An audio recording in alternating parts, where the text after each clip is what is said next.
Katika siku za hivi karibuni kumekuwa na maswali kutoka kwa baadhi ya wananchi kuhusu namna Jeshi la Polisi linavyofuatilia na kushughulikia vitendo vya uhamasishaji wa uvunjifu wa amani unaoonekana kufanywa na baadhi ya watu kupitia mitandao ya kijamii. Jeshi la Polisi linapenda kufahamisha umma kuwa linafuatilia kwa karibu sana shughuli zote za aina hiyo zinazofanywa na baadhi ya watu hao ambao awali walikuwa wakihamasishana kufanya maandamano nchini tarehe 7 Julai. Kutokana na ufuatiliaji unaofanywa na Jeshi la Polisi kwa saa 24 kupitia mifumo mbalimbali pamoja na kwenye mitandao ya kijamii, imebainika kuwa watu hao wameondoka kwenye ajenda ya kuhamasisha maandamano yasiyozingatia matakwa ya sheria na sasa wanahamasishana kufanya vitendo vya uhalifu.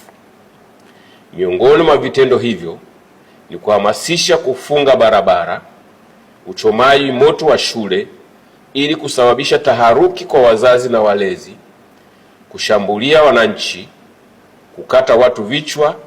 na kuua baadhi ya watu, kuharibu mali za umma na binafsi. Watu hao pia wamediriki kwenda mbali zaidi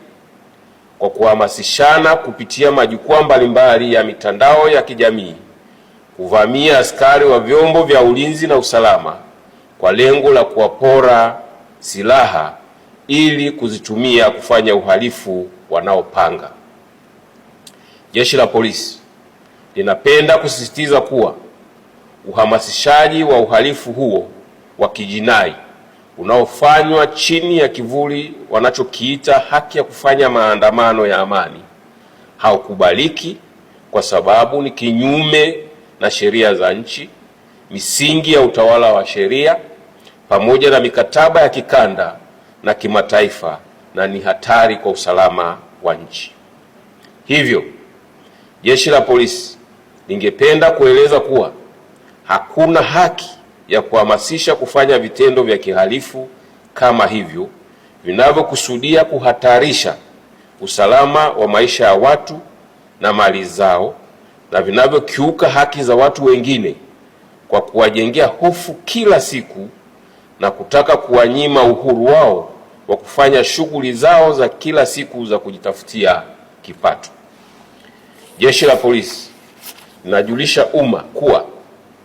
linaendelea kuchukua hatua stahiki dhidi ya watu wote wanaojihusisha na vitendo hivyo na linaendelea kuwafuatilia kwa karibu sana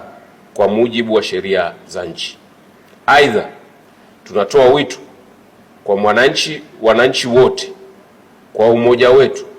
kuendelea kushirikiana katika kukataa na kupinga vitendo vyote vya kihalifu vinavyolenga kuhatarisha maisha ya wananchi,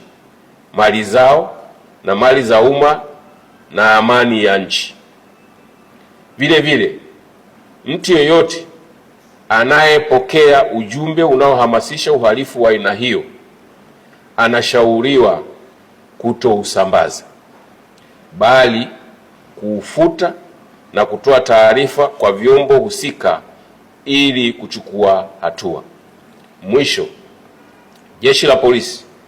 linawahakikishia wananchi wote kuwa hali ya usalama nchini itaendelea kuwa shwari, yenye amani, utulivu na usalama, kwani vitaendelea kulindwa na kudumishwa kwa ushirikiano wa karibu sana kati ya Jeshi la Polisi pamoja na vyombo vingine vya ulinzi na usalama.